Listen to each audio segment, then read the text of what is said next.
Did the American people actually support the war in Afghanistan?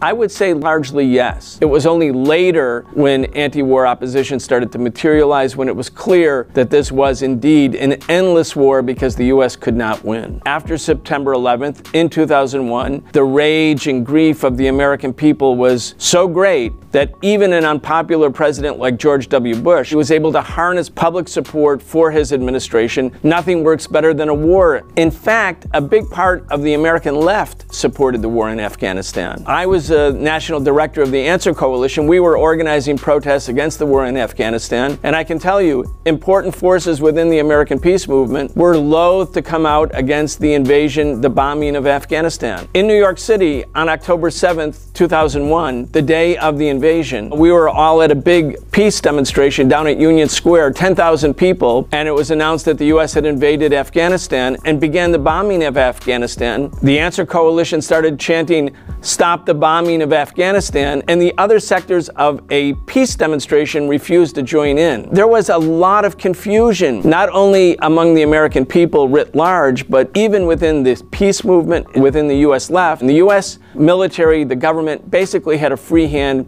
because of the absence of anti-war sentiment on Afghanistan. We made the argument that not only was the war unjust, there were no Afghans on the planes that attacked the World Trade Center. Most of the people in Afghanistan had never heard of the World Trade Center, and yet hundreds of thousands of Afghans died. The actual catalyst for the continuation and expansion of the war and the insurgency was the foreign occupation itself. People don't want to live under foreign occupation. Don't we know that from Korea, from Vietnam? The Afghans are no different. They don't want to live under foreign occupation. They don't want foreigners patrolling their streets. They don't want foreigners to drop bombs on their villages from 30,000 feet. The Taliban had this little expression. They said, "You have the clocks, but we have the time," meaning they had the time to stay and resist and fight. So we in the anti-war movement knew that this would be like Vietnam. The U.S. soldier wants to go home. The Afghan resistance fighter is home.